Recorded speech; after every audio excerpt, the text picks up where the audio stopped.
Hello guys, welcome back to LPCA classes by CA Rajesh Khanna. Now we were doing budgetary control chapter. Hope you are liking the videos and if you like it, please subscribe it. हाँ, आज 12th standard का board exam है और आज CPA का भी exam है. तो I wish all my students all the very best, and I know एक गाना यहाँ पे बनता है. कौन सा? You will rock it. So I know everybody gonna rock it today. So all the best, guys. I wish you all the very best for the same. Now let's continue with the BCom concept of budgetary control.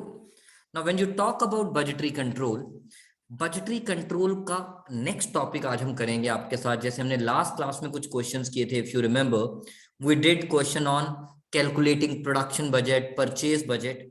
आज हम आपके साथ एक question उठाते हैं which says you are required to prepare a manufacturing overhead budget. You are required to prepare a manufacturing overhead budget.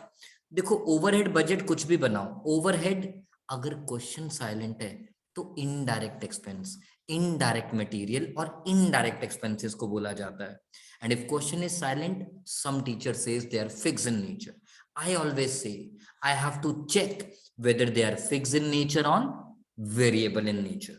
So एक बात बड़ी clear है, if I prepare a budget, I know one thing is for sure, variable cost per unit, बचपन से सीखते आए हैं, variable cost per unit remains constant and fixed cost in total remains constant. यानी एवरेज फिक्स कॉस्ट, दोबारा से economics याद दिला रहा हूं, rectangular hyperbola. So average fix cost keeps on decreasing but total fix cost curve is a straight line parallel to X axis. Sir why you are talking so much about TFC? So that मेरे बच्चों आपको याद रहे, चाहे आप 10,000 units produce करो, चाहे 11,000, चाहे 12,000, TFC is a straight line called total fix cost remains constant.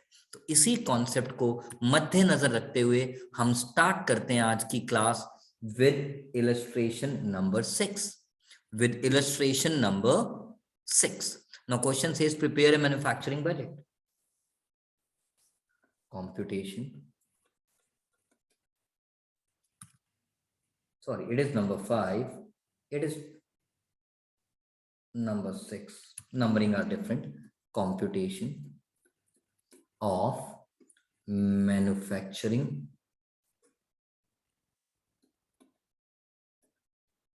overhead budget.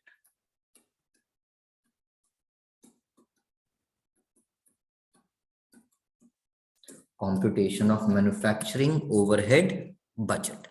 Now मैंने क्या किया, फॉर्मेट बना लिया, लिख लिया variable components, fixed components and then the total. Now one by one, fixed overhead, as the name says, दिमाग ही नहीं लगाना, fixed overheads कितने हैं?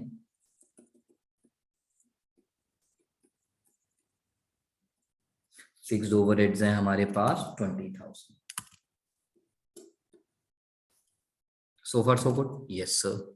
Then variable overhead, as the name says, variable overhead, 10,000 rupees at the rate 5 per unit. Sir quantity 2000, अरे भाड़ में गई quantity, में तो टाइम पास कर रहा था. अब हमें ये जो वेरिएबल ओवरहेड चाहिए वो कितनी यूनिट्स के लिए चाहिए? 4000 यूनिट्स. तो पर unit remains constant but total तो increases as the number of unit produce increases.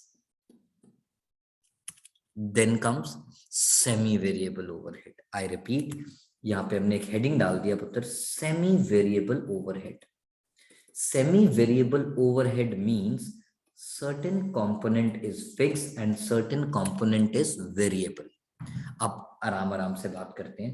Question कहता है हमारे सेमी वेरिएबल ओवरहेड्स हैं 10,000 और उसमें फिक्स्ड है 4,000.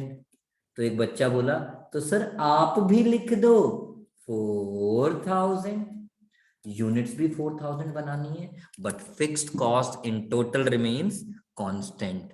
That is whether the number of unit produced increases or the number of unit produced decreases, the fixed overhead or fixed cost in total remains same. Now fixed के बाद variable कितना बचा? 6000. कितनी units का निकाल चुका हूं. अब देखो मैं इस क्वेश्चन को थोड़ा गंदा बना रहा हूं. लेट अस एज्यूम एग्जाम में ये दिया ही नहीं था. जब हमने ये वाला पोर्शन सॉल्व किया था तो हमें पता लग गया था हम कितनी यूनिट्स प्रोड्यूस कर रहे हैं, 2000. तो this 6000 is the cost of, यानी अगर क्वेश्चन में नहीं बताया होता कि सेमी वेरिएबल में वेरिएबल ओवरहेड पर यूनिट कितना है तो हम निकाल देते हैं. कैसे? ऐसे 3 रुपीज निकल आया, खत्म. तो यहाँ पे वेरिएबल ओवरहेड्स कितना आएगा? 4000 into 3. 4000 into 3, 12,000. So 12,000 plus 4,000 becomes 16,000. 12,000 plus 4,000 becomes 16,000 और मेरा टोटल आ गया 56,000. All about this question.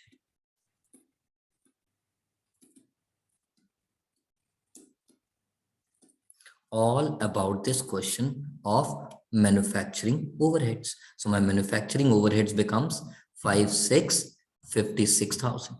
So far so good. All right. So all about this illustration number 5. आज सिर्फ हम एक ही क्वेश्चन रिकॉर्ड करेंगे because of पॉसिटी of time. Sir पॉसिटी of time नहीं, क्योंकि दूसरे क्वेश्चन में बहुत ज्यादा टाइम लग जाएगा, तो वो हम आराम से करेंगे आपके साथ. बट हाँ, आज एक छोटा सा कॉन्सेप्ट डेवलप कर लेते हैं पुत्र. आज एक छोटा सा कॉन्सेप्ट डेवलप कर लेते हैं. सर कौन सा कॉन्सेप्ट? हाउ टू सेग, उसका एक एग्जांपल भी ले लेंगे. हाउ टू सेग्रीगेट, कि अगर कई बार, जैसे ये क्वेश्चन तो बड़ा आसान था बेटा. इस क्वेश्चन में अगर आप देखो, इस क्वेश्चन में तो मुझे दिमाग लगाने की जरूरत नहीं थी, उन्होंने खुद ही दे दिया था 3 पर यूनिट. अदरवाइज अगर नहीं दे रखा होता तो मैं उस 10,000 जो मेरी सेमी वेरिएबल ओवरहेड था उसको कैसे सेग्रीगेट करता. उसको सेग्रीगेट करने के फॉर्मूलाज होते हैं. One of the formula is, बात करने जा रहे हैं, it is one of the important formula जिसके ऊपर हाईली लाइकली चांसेस क्वेश्चन आने के होते हैं. How to segregate semi variable overhead into fixed and variable. इसका फॉर्मूला होता है बच्चा party, variable cost per unit equals to change in cost. Which cost? Semi variable cost, मतलब जिसमें कुछ पोर्शन फिक्स है और कुछ पोर्शन वेरिएबल है. Change in cost upon which cost? Semi variable.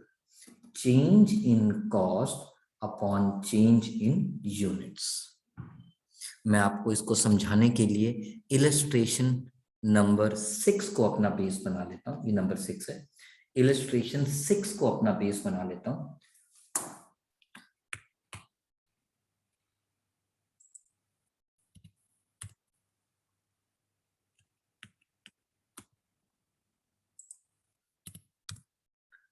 Illustration 6 के अंदर क्या हुआ, भूल जाओ क्वेश्चन, क्या मत देखो.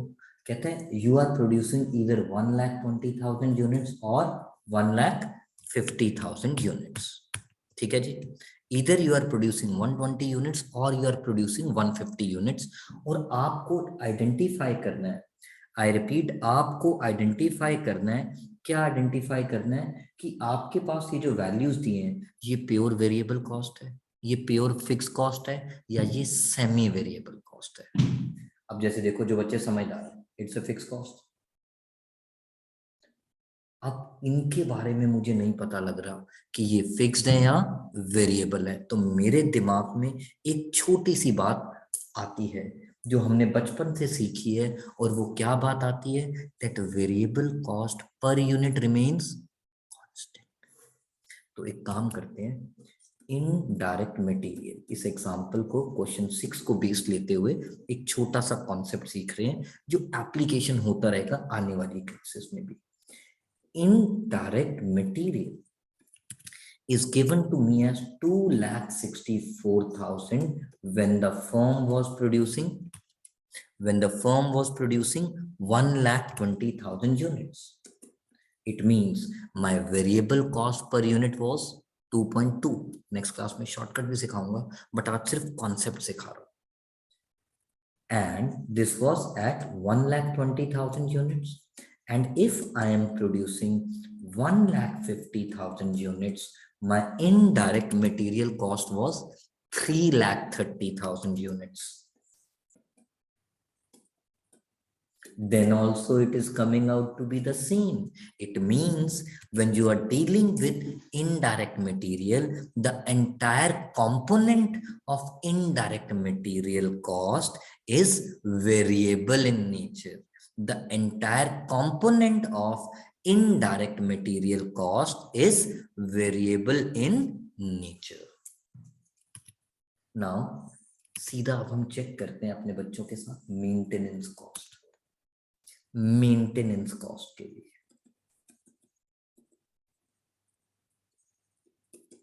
अब जो बच्चे समझदार हैं वो समझ जाएंगे. कॉस्ट डिवाइडेड बाय क्वांटिटी, 70 पैसा.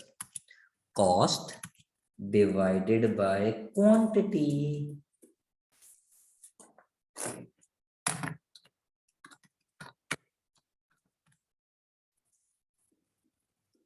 It's not coming out to be the same. It means this is not variable cost, this is not fixed. क्योंकि अगर fixed होता तो दोनों की वैल्यू सेम होती, like 94.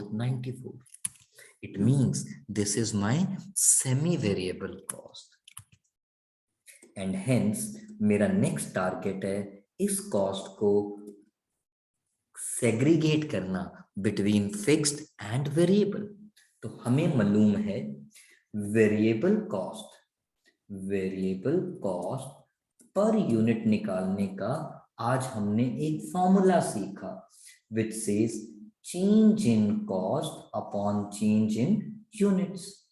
तो चेंज इन कॉस्ट इन दोनों का difference, change in units in दोनों का डिफरेंस. और उसके बाद क्या कहते हैं, इसको लगा डाला तो लाइफ झिंगा लाला. सर कुछ भी बोलते हो सर. आपने variable cost per unit formula लगा के निकाल लिया, तो अब फिक्स्ड कॉस्ट कैसे निकालोगे? उनका बड़ा आसान है. अब मेरा आपसे बस एक छोटा सा सवाल है, आप मुझे फिक्स कॉस्ट 1,20,000 लेवल पे चेक करने को बोल रहे हो, 150 पे बोल रहे हो, या कह रहे हो सर किसी पे भी निकाल दो फर्क नहीं पड़ता, because fix cost at both the levels will remain same. बोले तो सेम. तो ठीक है, मैं आपको वैसे तो दोनों तरीके से करके बता दूंगा, बट पेपर में किसी एक से कर लेना. We know that, हमें मालूम है at output level of 1,20,000 units, my maintenance cost, which was semi-variable in nature, was given to me as sir 84,000. इसमें से अगर मैं वेरिएबल पोर्शन हटा दूं तो मेरे पास क्या निकल के आ जाएगा, फिक्स कॉस्ट. एक बच्चा कहता है सर समझ आ गया. उनका क्या समझ आ गया? कहता है सर आपने अभी हमें बताया वेरिएबल कॉस्ट पर यूनिट हमने अपने उस फॉर्मूला से निकाल ली है 60 पैसा पर यूनिट. तो 60 पैसा into 1,20,000, 72,000. It means my fixed cost is 12,000 units. अब चाहे मैं 1,50,000 यूनिट्स प्रोड्यूस करूं, अब मैं चाहे 1,50,000 यूनिट्स प्रोड्यूस करूं या 1,20,000 करूं या 1,90,000 करूं, my fixed cost will remain same. Sir पक्का? मैं कहा ये लो मैं चेक करके बता देता हूं। At output level of 1,50,000 units, my maintenance cost was 1,02,000। इसमें से भी जरा वेरिएबल कॉस्ट हटाइए, 60 पैसा at the rate 1,50,000 units which is 90,000 units। तो हमारा फिक्स कॉस्ट फिर से कितना आ गया? 12,000।